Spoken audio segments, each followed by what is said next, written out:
we're beginning to learn Samson Rapheal Hirsch's Horeb, the philosophy of Jewish laws and observances.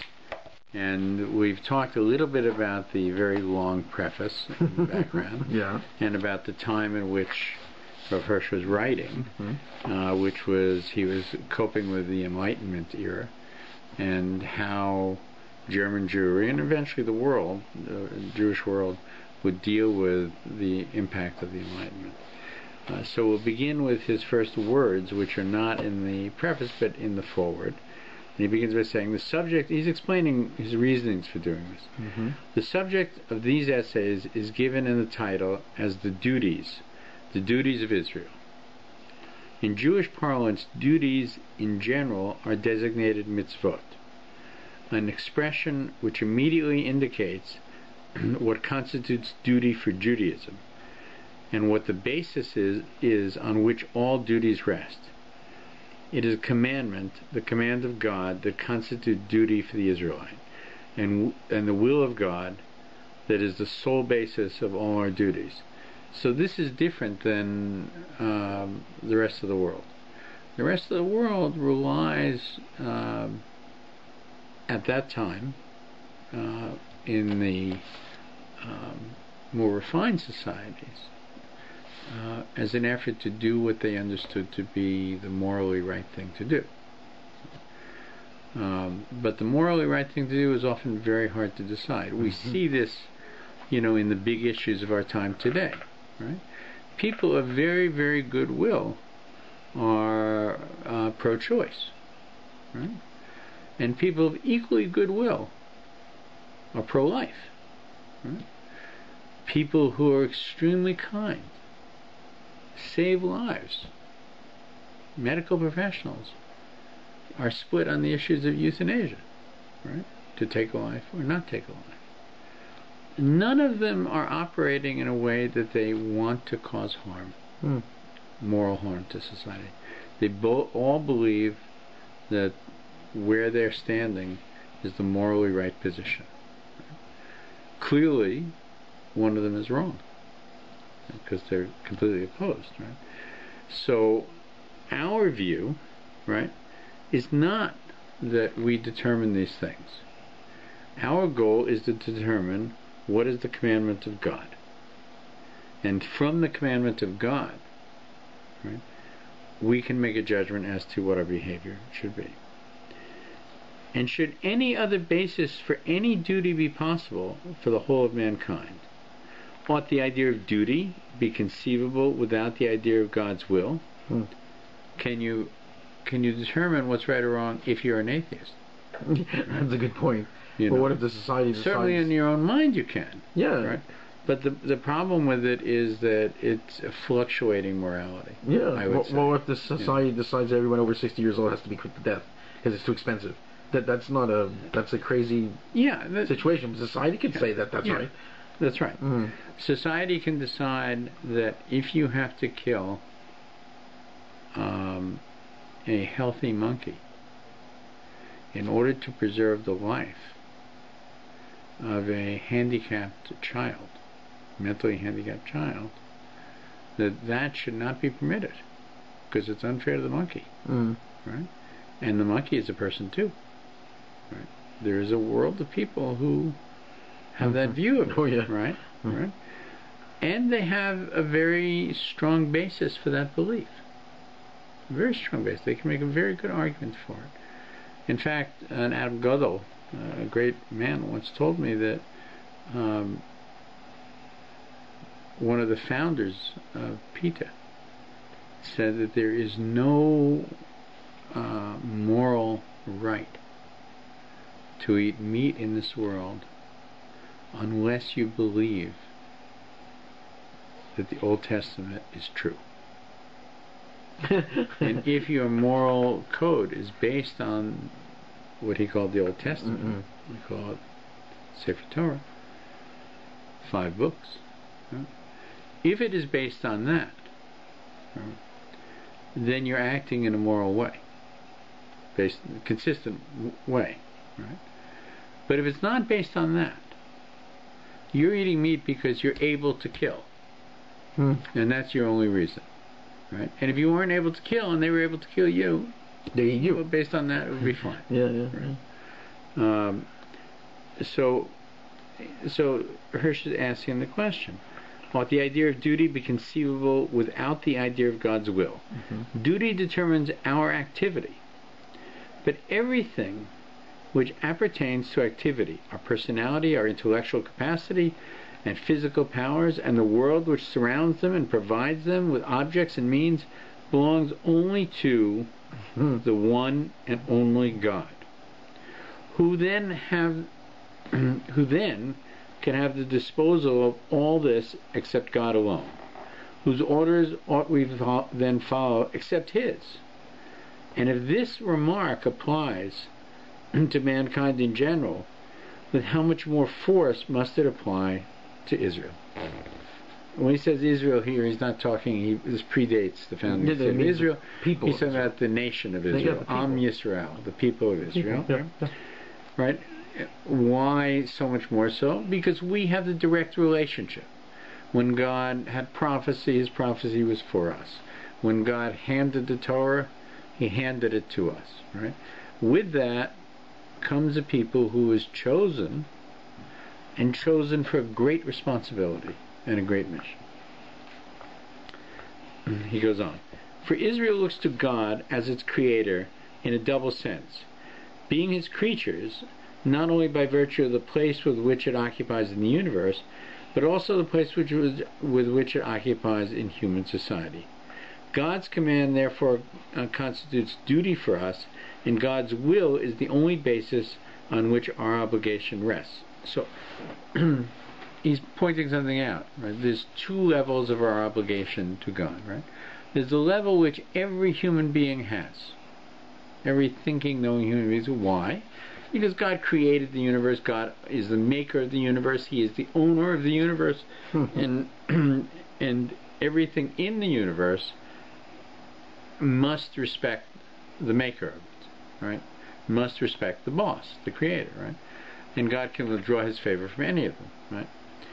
And that's based on creation, which we read not long ago, right? But now we're reading the story of Avraham, right? That's where we are now, right? And Avraham is the founding cornerstone of Yiddishkeit. And from him comes Yitzhak, and from him comes Yaakov, and the tribes, and the nation of Israel. But God has a very, very special relationship in terms of reward, in terms of punishment, in terms of communication, but more than anything else, in terms of mission. Right? For reasons which we talked about before, about the failure of mankind as a whole, God went with a subset of mankind and instructed that subset uniquely. And said, these are my precepts that you will bring to the world. And the world, there will come a time when the world will accept them and look forward to them. It says, grab onto your coats that they can fulfill these precepts. Right? But how much more important it is that that subset, right, has a second relationship with God. Yes, like everybody else, we are the creation of the Creator, right? But uniquely, God forms us as a nation in another country. God gives our fathers special knowledge, right, that's passed on to us, and gives us special responsibilities and a whole framework in which we exist in order to fulfill this mission of someday being a light unto the nation, if not today. And this is true not alone for those duties which have been handed down to us orally or in writing as the direct commands of God. It is true also in respect of those duties which devolve upon us as a consequence of the ordinances with which the legal authorities charged by God to keep watch over the observance of the law surrounded the law, as with a fence, in order to protect it and promote its observance. He's talking about the Sanhedrin and the guys who wrote the Gemara and all that kind of stuff, right? Well, he's arguing a point that has been a historical argument going back to the time of the Karaites and the Samaritans and the Sadducees, the Sadducees, right, is that at different times, peoples who believed in God believed actually in the Torah, in the written Torah, held that Rabbinic Judaism was some kind of hair-splitting rabbinic exercise that really didn't have a relationship to God's will. Wow. That it was just clever people giving their point of view, which in many cases would be a valid point of view, but in many cases they would dispute and say, okay, you have your view, we have our view, that's how it is. We don't hold that way, because the Torah specifically says, right, when it talks about the Sanhedrin, or the rabbinic authorities even of our day today, that you will adhere to the teacher, to the judges, to the Kohen of your time, right? So that rabbinic mitzvahs really are derisa, in a sense, that they really are from the Torah, because the Torah says you must pay attention to them, right? You must honor them, right? So the rabbis built what he's referring to as fences around the law, right?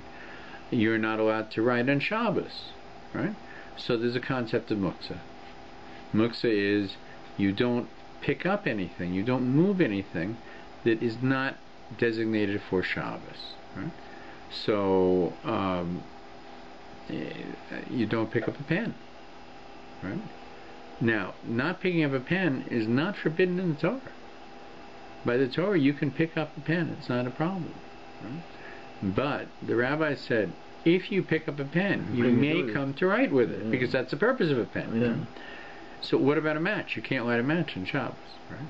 So can you pick up a match, right?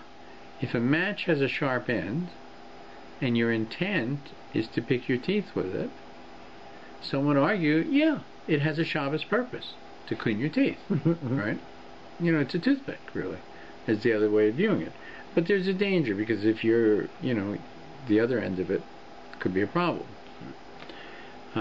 So he's making the argument that the Rabbanim created fences to protect and promote the observance of God's law. It's God's will that we should render obedience to the prescriptions of Chazal, our sages. Hence, it is that we preface the performance of these precepts also with the recital of, Blessed art thou, O Lord our God, King of the universe, who has sanctified us by thy commandments and given us the command concerning, which is, whatever it Baruch atah Hashem Elokeinu melech haolam asher kedushono b'mitzvotzav v'tzivonu, fill in the blank. Right. So when we do something, whether it's washing our hands or eating something that's from a tree or from the fruit, or drinking something, we have a blessing, right, which recognizes that God Himself has given us a commandment, to do this, and we say it, right? And especially with brachas, right? It's our way of changing ownership, right? Is that God creates the fruit of the tree, and if we take it and eat it, it's stealing. If we make a bracha which recognizes the source of it, then God, who's very generous, is more than happy that we should have it. Right? And by the way, empirically, the nations of the world understand this as well, not just Jews. Most have always said some thank you to God before they sat down to eat, recognizing the source of their food. Right? We also say thank you when we're full, at the end. Most don't do that. Okay, continue. Even therefore, if every divine precept were a riddle to us, and presented us with 1,000 unsolved and insoluble problems, the obligatory character of the commandments would not in the slightest degree be impaired by this. Whatever command or prohibition of God it may be that prompts one to ask, why should why one should do this or not do that, there is but one and the same answer. What's the answer? What's our motive for doing any mitzvah? Because we're commanded by God to do so. That's right. It's not because I don't eat pig because of trichinosis. Yeah. Right? It may be that I prevent myself from having trichinosis by eating pig. God, for sure, does not give us mitzvahs that cause us harm. Right? Yeah, He knows already which ones would cause. What does God say? He says, choose life. Yeah, He says, cling to my Torah. Right? It is a source of life. Right? So clearly, there are many residual benefits. Right? I think he'd have a very good idea of anatomy. Yeah, that's right. He created us. He created us. That's it. Yeah. So he knows what's good for us, right? So he's not going to give us mitzvahs that are unhealthy for us. At the same time, we should always know that the reason we do it is because God commanded us to do it, and not because it's a healthy thing to do, right? God, who is a kind and loving Father and a kind and generous Master, gives us things to do not for His benefit but for our benefit. We understand that, generally speaking. But we should know that when asked, why do I do this? Right? I do it because God told me to do it, or I don't do it because God told me not to do it. That's our reason. That's our reason. And we have good reason to hold by that, based on our history.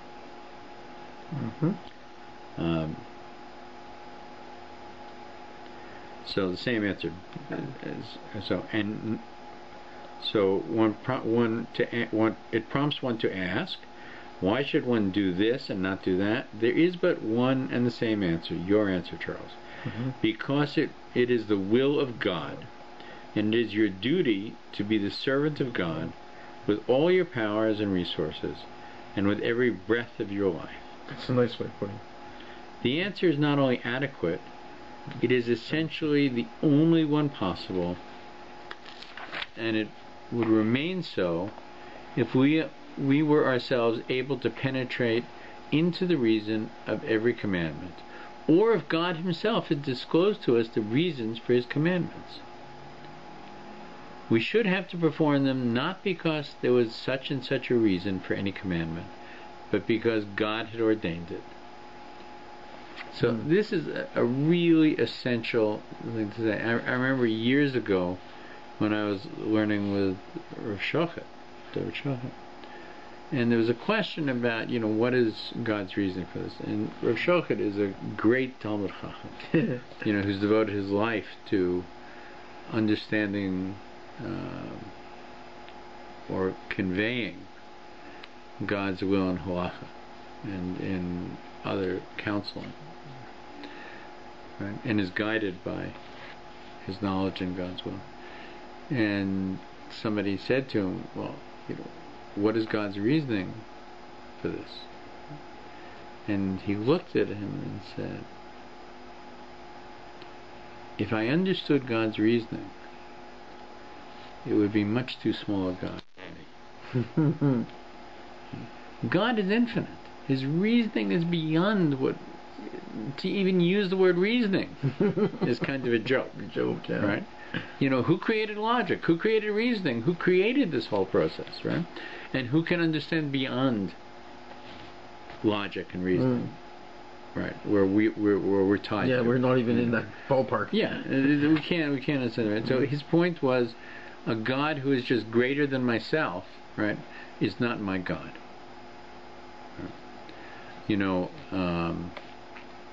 I sometimes, for myself, when I'm trying to understand it, I think of a painting,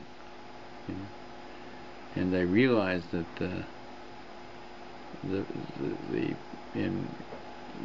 Renoir painted these beautiful paintings of French picnics in the summer.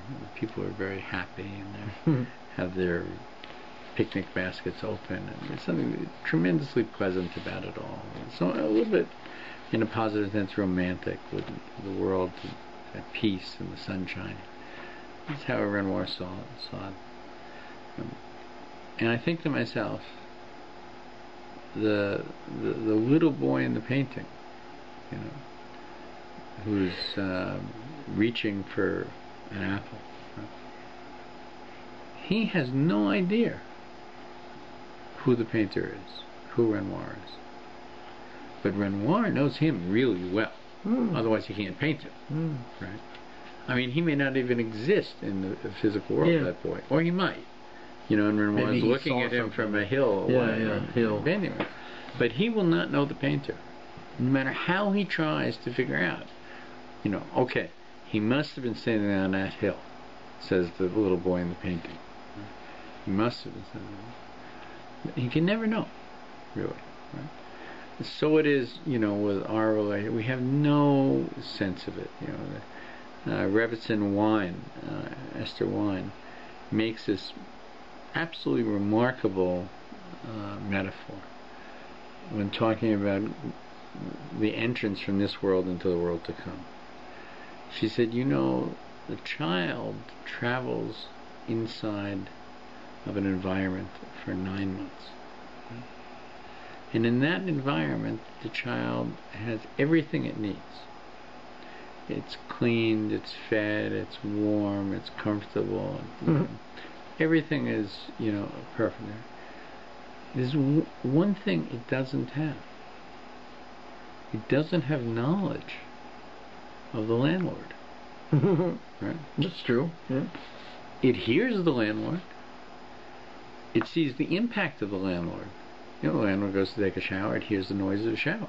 You know, the landlord goes to a concert, it hears the concert, right? The landlord's on a bumpy road, it's on a bumpy road, right? You know, I never thought of it that way. The landlord has, you know, a little bit of a kiddush, right? And it's feeling a little bit kind of, different look here, right? You know, but it doesn't know the landlord. It doesn't see the landlord. Right? Everybody else does. The whole universe sees the mother. The child doesn't see the mother till it emerges from this environment that it's been in for 9 months. Right? Then it turns out it was you. Right? So it is for us. Right? When the time comes for us to pass from this world into the next world, right? It's when we come out and say, so it was you. Right? Yeah. Who is feeding me? Who is sheltering me? Who is giving me warm clothes? Who is taking care of my parnasa? It was you who's giving me a little bit of aggravation sometimes too. Right? I know it was for my good. Right? I can see in retrospect it was for the good. Right? It was you who made all these rules. Right? Suddenly we recognize, right? But not till we're in the next world. Right? We don't see it. Right? But we know it. Right? We know it. Because, you know, like the little boy in the painting, he sees that the world is actually the way the painting is. Even though he doesn't know who painted it. You know, the child sees that his mother had created a perfect universe for him. Right? You know, now that I know it's you, I appreciate it. I'm hanging on. You know, kind of thing. So, this is, but we lack any knowledge to understand that creative force. Right? We're blessed with having information as to what it wants us to do. And so we act on that, not on what was his reason. On the other hand, by the way, one of the commandments is to learn Torah. Yeah, that's right. And that's what we're doing now. That's so right, let's continue. Third line down, we should have to perform. Okay. So we should have to perform them, the mitzvahs, not because there was such and such a reason for any commandment, but because God ordained it. How else could we be servants of God or belong to God? We have commands and prohibitions in the form of which God prescribed them to the community of Yaakov and made them known to us, both oral and written transmission. We also have the regulations of the sages, with which they are discharged, their God-imposed duty of guarding the law and protecting its observance. The Jew who sincerely carries out and observes both these kinds of commandments with the simple idea that which everyone can grasp, that he is thereby performing God's will and so fulfilling his vocation as a man and as an Israelite, is, in the complete sense of the term, a Jew, Yehuda, a servant of God, even though he has never unraveled the significance or perceived the connection of the parts of any one of all the divine commandments. Such a Jew has attained the highest bliss of earthly life. For the man of pure heart, there is no higher or more holy consciousness than having fulfilled the divine will. So, Rav Hirsch is now building the argument that is really the center of his life's work. Right? He's saying there's two kinds of commandments that we have, right? And we know it. One is called Deraisa from the Torah itself, right? And one is the Rabbanim, the rabbinic commandment, right? And he's saying that you're responsible to fulfill them equally, right? And only if you fulfill them both. Right? Why is he putting this emphasis? Because he's living the time of the Haskalah, the Enlightenment, the time of the growing power of the Reform movement, which continues to grow. And the Reform movement still held to the 5 books of Moses. But in terms of Chazal, they were not committed to it. Right? So he's saying that both of these things are the responsibility, and both of these things should be observed for the same reason, right? Because both what Chazal says, what the rabbis say, and what we read in the Chumash, these are the will of God in both cases, and that's our responsibility, to fulfill the will of God. Don't spend too much time arguing with it and reasoning with it, because your reason will get you into trouble. Now, by the way, this is written by one of the great reasoners of all time, right? So we're going to see that it's not as he's not talking about blind faith. Yeah, we're going to see that. But he's talking about motivation, which is different than blind faith, right? The motivation is, why do I do this? Because God commands me to do it, right? And this is a system that works. Right? That's why I do it. Does it mean that I don't want to investigate all of its implications? For sure not. For sure we want to investigate it, right? And Hirsch will do that.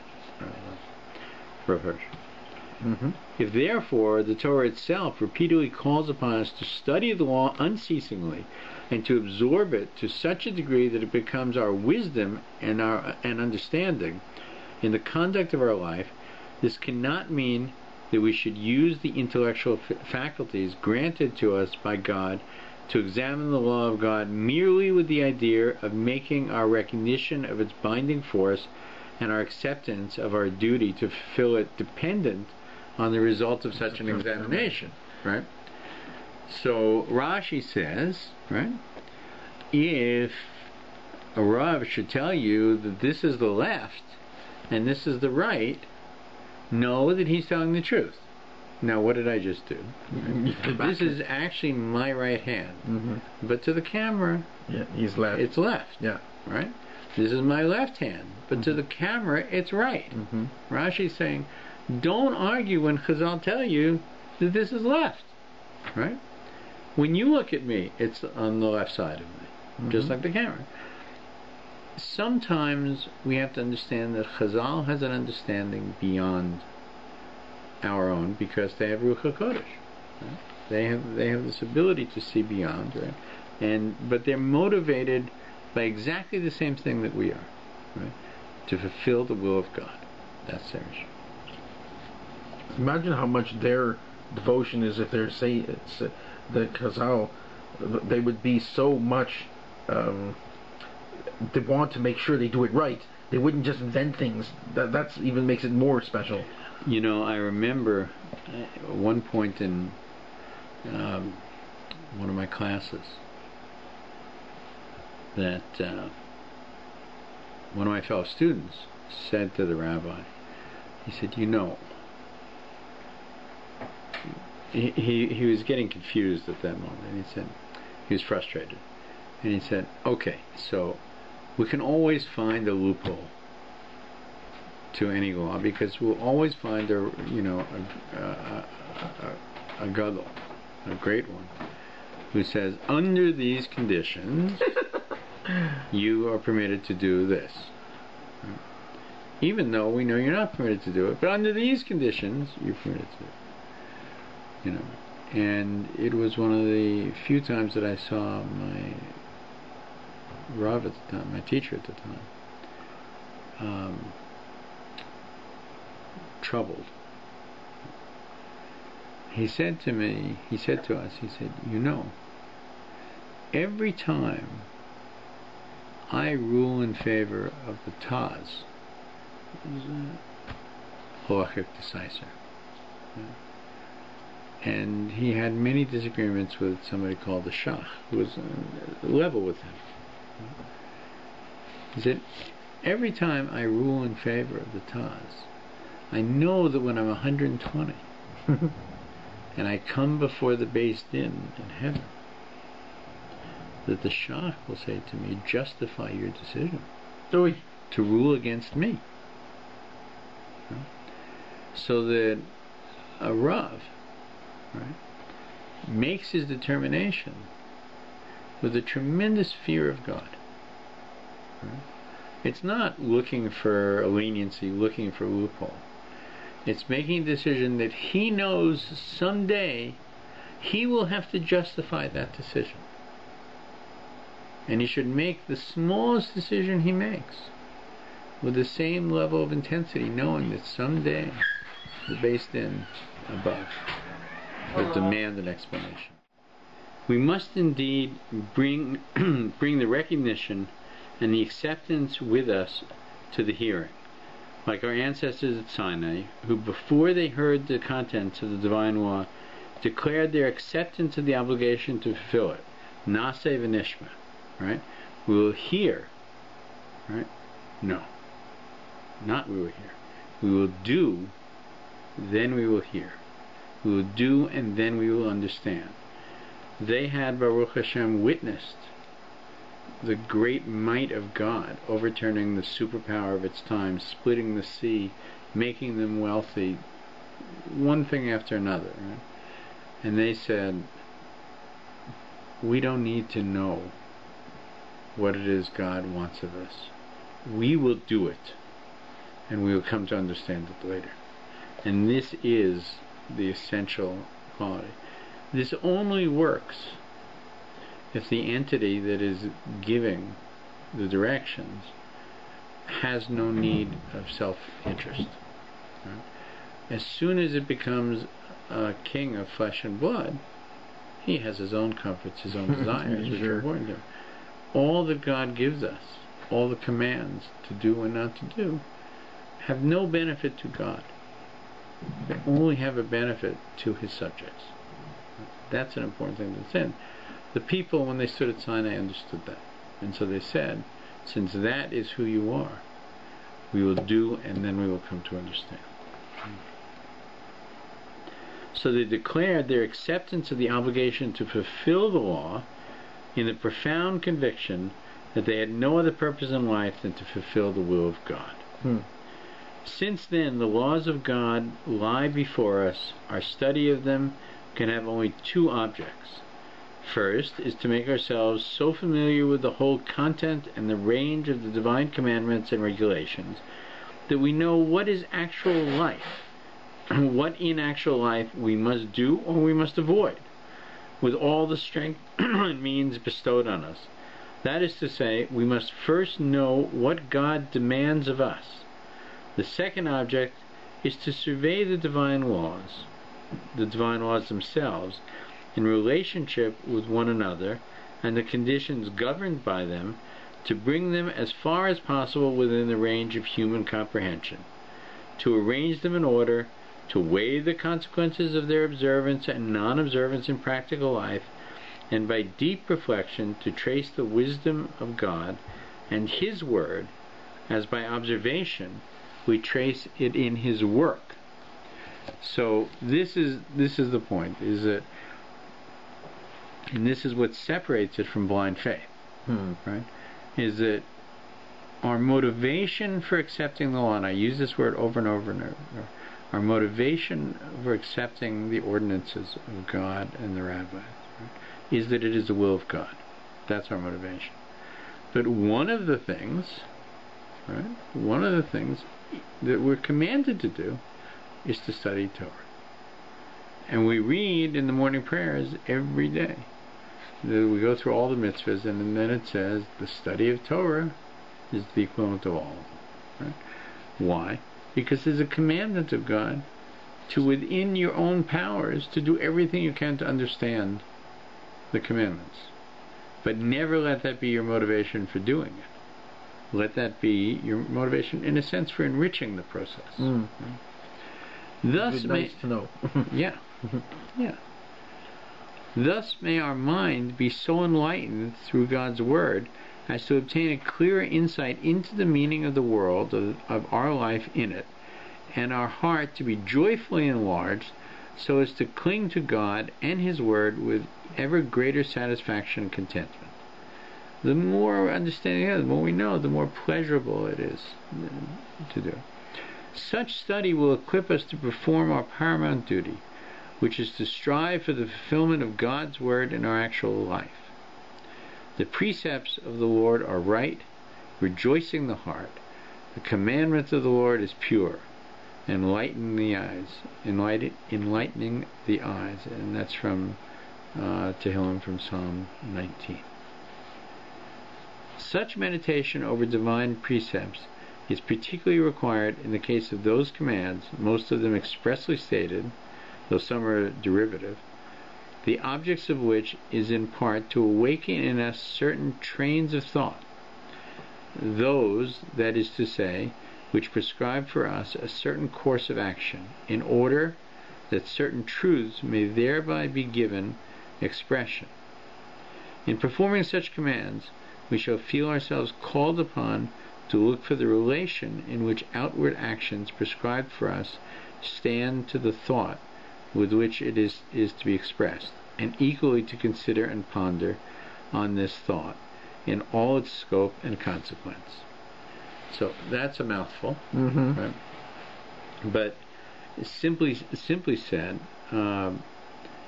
it's what we said in the introduction, is that the deeper our understanding, and this is especially true, there are commandments that are given, and I would argue all commandments, but he's choosing to say a special group of commandments that are given, and they are given for the intention of guiding our thoughts, right, in such a way as to have a better understanding of the will of God, right?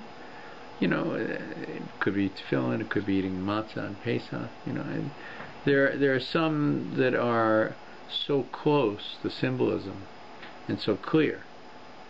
You know, what is matzah? The bread of freedom, the bread of poverty, the bread our ancestors ate when they were in bondage. So many, you know, matzah is described, the flour of matzah is described as the matzah itself as a bread over which much is spoken. A bread of which much is spoken? Yeah. Okay. Why is it? It's not just the Seder, but after the Seder, before the Seder, when we think about the matzah, there's so many trains of thought that we have that are essential to Jewish belief. Essential to Jewish belief. So that's an example of it. But I dare say that virtually every mitzvah, when investigated carefully, that's what its intent is.